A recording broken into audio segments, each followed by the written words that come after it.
আসসালামু আলাইকুম ওয়া রাহমাতুল্লাহি ওয়া বারাকাতুহু। আলহামদুলিল্লাহি রাব্বিল আলামিন ওয়াসসালাতু ওয়াসসালামু আলা রাসূলিল্লাহ ওয়া আলা আলিহি ওয়া সাহবিহি ওয়া মান ওয়ালা, আম্মা বা'দ। আলহামদুলিল্লাহ, আল্লাহ তাআলার কাছে আমরা শুকরিয়া জানাচ্ছি যে আল্লাহ রাব্বুল আলামিনের মেহেরবানিতে আমরা আমাদের জীবনের অত্যন্ত গুরুত্বপূর্ণ যে নিয়ামত, যেটাকে আমরা ঈমান বলে থাকি, সেই ঈমান দিয়ে আল্লাহ তাআলা আমাদেরকে ধন্য করেছেন। প্রিয় দর্শক, আমরা এই ঈমান পাবার পরে এই ঈমানকে সংরক্ষণ করার জন্য আমাদের কিছু বিষয়, কিছু নিয়মকানুন অবশ্যই মেনে চলতে হবে এবং সেই বিষয় আর নিয়মকানুনের সাথে আমাদের বিশ্বাসের সম্পর্ক রয়েছে, যাকে আমরা আকীদা বলে থাকি। এই আকীদা আমাদের এই বিশ্বাস আমাদেরকে এমনভাবে লালন করতে হবে, ধারণ করতে হবে, কারণ এই বিশ্বাসের উপর ভিত্তি করেই কিন্তু আমার ঈমান কতটা মজবুত আছে এবং আমি কতটা ঈমানের উপর অবিচল আছি, আমি কতটুকু মুসলিম হতে পেরেছি, সেটা নির্ণয় হবে। আর এই জন্য আকীদা আমাদের জীবনে অত্যন্ত গুরুত্বপূর্ণ বিষয় এবং আমরা এই জন্য আকীদাকে সংরক্ষণ করার চেষ্টা করব। আজকে আমরা যে বিষয়ে জানার চেষ্টা করব সেটা হচ্ছে যে আমাদের ঈমানের যে রোকনগুলো আছে, গুরুত্বপূর্ণ যে বিষয়গুলো আছে, তার মধ্যে দ্বিতীয় যে বিষয়টি আছে সেটা হলো রিসালাতের উপরে ঈমান আনয়ন করা। অর্থাৎ আল্লাহ রাব্বুল আলামিন যে ওহী পাঠিয়েছেন যাদের মাধ্যমে নবী রাসূলগণ, এবং যে ওহীটা পাঠানো হয়েছে, এই পুরো সামগ্রিক বিষয়টাই হচ্ছে রিসালা। এটার উপরে আমাদের সাক্ষ্য দেয়া, এটাকে স্বীকৃতি দেয়া, এটার উপর বিশ্বাস স্থাপন করা, এটা ঈমানের একটি রোকন, যেটা না হলে নয়। অর্থাৎ কেউ মনে করলেন যে তিনি আল্লাহকে বিশ্বাস করেন কিন্তু রাসূলগণকে বিশ্বাস করছেন না বা কিতাবকে বিশ্বাস করছেন না, তাহলে কিন্তু তিনি ঈমানদার বলে সাব্যস্ত হবেন না। কারণ আল্লাহকে তিনি চেনেছেন যাদের মাধ্যমে, যদি তাদের পরিচয়কে তিনি অস্বীকার করেন, তাহলে একটা পর্যায়ে গিয়ে দেখা যাবে যে তিনি একসময় আল্লাহকেও ভুলে যেতে পারেন, আল্লাহকে অস্বীকার করবেন। এই জন্য আমরা দেখি যে সমস্ত যুগেই, সকল যুগেই যত নবী রাসূলগণ পৃথিবীতে এসছেন এবং সেই সময় যে কালিমাগুলো ছিল, সেই কালিমার প্রথম পার্টটি ছিল আল্লাহ রাব্বুল আলামিনের সাথে সম্পর্কিত, লা ইলাহা ইল্লাল্লাহ, যে আল্লাহ ছাড়া আর কোনো ইলাহ নেই, কোনো মাবুদ নেই, আল্লাহ ছাড়া আমার কোনো মালিক নেই এবং আমার চাওয়া পাওয়া, আমার সব কিছু যার কাছে রয়েছে তিনি হচ্ছেন আল্লাহ রাব্বুল আলামিন। ওই কালিমার দ্বিতীয় যে পার্ট, সেই পার্টটি ছিল সেই সময়ের যিনি নবী ছিলেন, যিনি রাসূল ছিলেন, তাকে কেন্দ্র করে। অর্থাৎ যে আল্লাহ তাআলাকে আমি চিনেছি, যার মাধ্যমে আমি তাকে রাসূল বলে বা নবী হিসেবে সাক্ষ্য দিচ্ছি। আর এই কারণেই আমাদের কাছে প্রত্যেক নবী রাসূলগণ সম্মানিত, মর্যাদাবান। আল্লাহ রাব্বুল আলামিন যুগে যুগে বিভিন্ন নবী রাসূলগণকে পাঠিয়েছেন এবং একটি হাদিসের মধ্যে এসছে যে 1,24,000 নবী এবং রাসূলগণকে আল্লাহ তাআলা পাঠিয়েছেন। আর বিভিন্ন জায়গায় এসছে যে বিভিন্ন নবী রাসূলগণকে আল্লাহ তাআলা পাঠিয়েছেন বিভিন্ন সময়ে।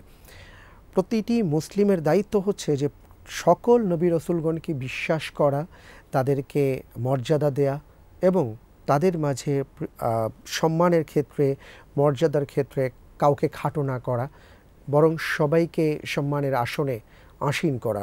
কারণ পবিত্র কোরআনে কারীমের মধ্যে আল্লাহ তাআলা আমাদেরকে জানিয়েছেন যে লা নুফাররিকু বাইনা আহাদিম মির রুসুলি ওয়া ক্বালু সামি'না ওয়া আতা'না গুফরানাক রাব্বানা ওয়া ইলাইকাল মাসির। সাহাবায়ে কেরাম আজমাইনদের আল্লাহ রাব্বুল আলামিন প্রশংসা করে বলেছেন যে তারা বলেন যে আমরা কোনো নবী রাসূলগণের মাঝে পার্থক্য করি না সম্মানের ক্ষেত্রে, মর্যাদার ক্ষেত্রে, এবং আমরা সবাইকে বিশ্বাস করি। ঠিক এভাবেই পবিত্র কোরআনের আরও বিভিন্ন জায়গায় এসছে, যেমন কুল আমান্না বিল্লাহি ওয়া মা উনজিলা ইলাইনা ওয়া মা উনজিলা ইলা ইব্রাহিম ওয়া ইসমাঈল ওয়া ইসহাক ওয়া ইয়াকুব ওয়াল আসবাত ওয়া মা উতিয়া মূসা ওয়া ঈসা ওয়ান নাবিয়্যুনা মির রাব্বিহিম লা নুফাররিকু বাইনা আহাদিম মিনহুম। এই আয়াতে কারিমাতে আল্লাহ তাআলা বলেছেন যে হে মুহাম্মদ সাল্লাল্লাহু আলাইহি ওয়াসাল্লাম, আপনি বলুন যে আমার উপর যা অবতীর্ণ করা হয়েছে এবং সেই সাথে হযরত ইব্রাহিম, ইসমাঈল সহ বিভিন্ন নবী রাসূলগণের উপর যা অবতীর্ণ করা হয়েছে, যে ওহী অবতীর্ণ করা হয়েছে, আমরা সেটাকে মেনে নিচ্ছি এবং আল্লাহর ওহী বলে আমরা সেটাকে বিশ্বাস স্থাপন করছি।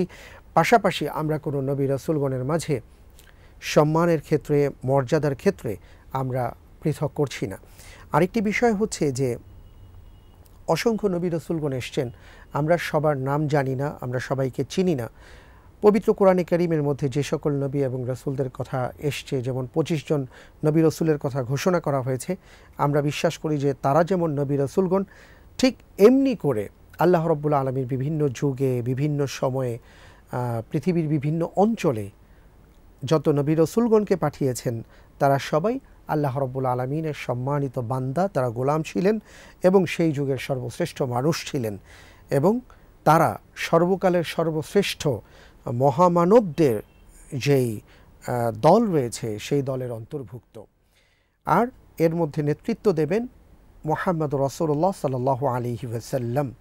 আমরা বিভিন্ন কোরআন এবং সুন্নাহর আলোকে, হাদিসের আলোকে এই বিষয়টি জানতে পেরেছি। পাশাপাশি আরেকটি বিষয় হচ্ছে যে আমরা যেমন রসুল করিম সাল্লাল্লাহু আলাইহি ওয়াসাল্লামকে ভালোবাসি, ঠিক এমনি করে সকল নবী রসুলগণকেও আমরা ভালোবাসি। যেমন হযরত ঈসা আলাইহিস সালাতু ওয়াসসালামকে আমরা ভালোবাসি, মুসা আলাইহিস সালাতু ওয়াসসালামকে আমরা ভালোবাসি, হযরত উযাইর আলাইহিস সালাতু ওয়াসসালামকে আমরা ভালোবাসি, ইব্রাহিম আলাইহিস সালাতু ওয়াসসালামকে আমরা ভালোবাসি। আলহামদুলিল্লাহ, এখানেই আমরা দেখতে পাচ্ছি যে ইসলামিক এই জীবন বিধানের সাথে অন্যান্য যে জীবন বিধান তার মধ্যে একটি পার্থক্য পরিলক্ষিত হয়। কারণ হচ্ছে যে ইসলামী হলো একটা সার্বজনীন জীবন বিধান, যেখানে প্রত্যেক নবী রসুলগণকে মর্যাদা দিতে বলা হয়েছে, সম্মান দিতে বলা হয়েছে এবং সবাইকে ভালোবাসা শ্রদ্ধার কথা বলা হয়েছে। আর প্রত্যেকটি মুসলিম এটাই বিশ্বাস করেন, এটাই তাদের আকীদা, যে আমি যেভাবে মুহাম্মদুর রাসূলুল্লাহ সাল্লাল্লাহু আলাইহি ওয়াসাল্লামকে শ্রদ্ধা করি, বিশ্বাস করি, ভালোবাসি, ঠিক এমনি করে সকল নবী রসুলগণকেও আমরা শ্রদ্ধা, ভালোবাসা, মর্যাদা দিয়ে থাকি। এটা একটি দারুণ ব্যাপার। এবার আসছি আমরা আরেকটি গুরুত্বপূর্ণ বিষয়, সেটা হচ্ছে যে আমরা যারা কালিমা পড়ে বা কালিমাকে বিশ্বাস করে আমরা মুসলিম হয়েছি, আলহামদুলিল্লাহ, আমরা জানি যে মুসলিম হওয়ার জন্য আমাকে স্বীকৃতি দিতে হবে। সেই স্বীকৃতির মধ্যে ইলাহের স্বীকৃতি, অর্থাৎ আল্লাহ সুবহানাহু ওয়া তাআলা সম্পর্কে স্বীকৃতি এবং রিসালাতের ব্যাপারে স্বীকৃতি। এই স্বীকৃতি না দিলে আমি মুসলিম হতে পারবো না। আর তাই যে কোনো মুসলিম মাত্রই তিনি আল কালিমাতু তাইয়্যিবা, আল কালিমাতু শাহাদার সাথে তার সম্পর্ক হয়ে থাকে। আমরা বলে থাকি লা ইলাহা ইল্লাল্লাহ মুহাম্মাদুর রাসূলুল্লাহ, আশহাদু আল্লা ইলাহা ইল্লাল্লাহ ওয়া আন্না মুহাম্মাদান আবদুহু ওয়া রাসূলুহু। সুপ্রিয় দর্শক, এখানে দুটো বিষয় আছে। একটি হচ্ছে যে ইলাহের সাথে, আমার মালিকের সাথে সম্পর্ক স্থাপন, আমার মালিকের ব্যাপারে আমার স্বীকৃতি, আর সেই সাথে আমার মালিক যাকে নবী রসুল হিসেবে পৃথিবীতে পাঠিয়েছেন তাকে স্বীকৃতি দেয়া। তো আমরা জানি যে সর্বশ্রেষ্ঠ নবী হচ্ছেন মুহাম্মদ রাসূলুল্লাহ সাল্লাল্লাহু আলাইহি ওয়াসাল্লাম, এবং তিনি আসার পরে যে কালিমা আমরা বলে থাকি সেটি হচ্ছে আশহাদু আল্লা ইলাহা ইল্লাল্লাহ ওয়া আন্না মুহাম্মাদান আবদুহু ওয়া রাসূলুহু, যে আমি সাক্ষ্য দিচ্ছি আল্লাহ ছাড়া কোনো ইলাহ নেই, এবং আমি আরও সাক্ষ্য দিচ্ছি যে মুহাম্মদ সাল্লাল্লাহু আলাইহি ওয়াসাল্লাম তিনি আল্লাহ তাআলার বান্দা এবং তার রাসূল। আমরা যদি একটু লক্ষ্য করি তাহলে দেখতে পাবো যে এই শাহাদাতের দ্বিতীয় পার্টে, দ্বিতীয় অংশে তিনটি শব্দ রয়েছে। একটি হচ্ছে মুহাম্মদ, দ্বিতীয়টি হচ্ছে আবদুহ, তৃতীয় হচ্ছে রাসূলুহ। আমরা বোধহয় এই তিনটি শব্দের সাথে আমাদের নিগুড় সম্পর্ক তৈরি করা দরকার আমরা মনে করছি, কারণ এই তিনটি শব্দের মাঝেই পুরো বিষয়টি, রিসালাতের পুরো বিষয়টি নিহিত রয়েছে। তাই আমরা চেষ্টা করব ইনশাআল্লাহ তাআলা, সুপ্রিয় দর্শক, আপনাদের সামনে যে তিনটি শব্দ দিয়ে আমাদেরকে পরিচয় করিয়ে দেওয়া হয়েছে রিসালাতের ক্ষেত্রে, ঈমানের ক্ষেত্রে, এই তিনটি শব্দ নিয়ে আমরা একটু আলোচনা করব আপনাদের সাথে। প্রথম যে বিষয়টি আসছে সেটা হলো মুহাম্মাদান, অর্থাৎ মুহাম্মদ একজন ব্যক্তির নাম, যিনি আমাদের প্রিয় রাসূল, যিনি আমাদের নবী, তিনি হচ্ছেন মুহাম্মদ। মুহাম্মদ সাল্লাল্লাহু আলাইহি ওয়াসাল্লাম এই নামটি রেখেছিলেন তার মা আমিনা, এবং পরবর্তীতে তার দাদা নাম রেখেছিলেন আহমদ। মুহাম্মদ এই শব্দটি পবিত্র কোরআনে কারীমের 4টি জায়গায় এসছে। একটি হচ্ছে ওয়ামা মুহাম্মাদুন ইল্লা রাসূল কদ খালাত মিন ক্বাবলিহির রুসুল আফা ইম্মাত আও কুতিলা ইনকালাবতুম আলা আকাবিকুম ওয়া মান ইয়ানকালিব আলা আকিবাই ফালা ইয়াদুরুল্লাহা শাইআ ওয়া সায়াজজিল্লাহু শাকিরিন। প্রিয় দর্শক, এই যে কথাটি আল্লাহ তাআলা বলেছেন মুহাম্মদ সাল্লাল্লাহু আলাইহি সাল্লাম সম্পর্কে, এই ব্যাপারটি আমরা ইনশাআল্লাহ তাআলা জানব আগামী এপিসোডে।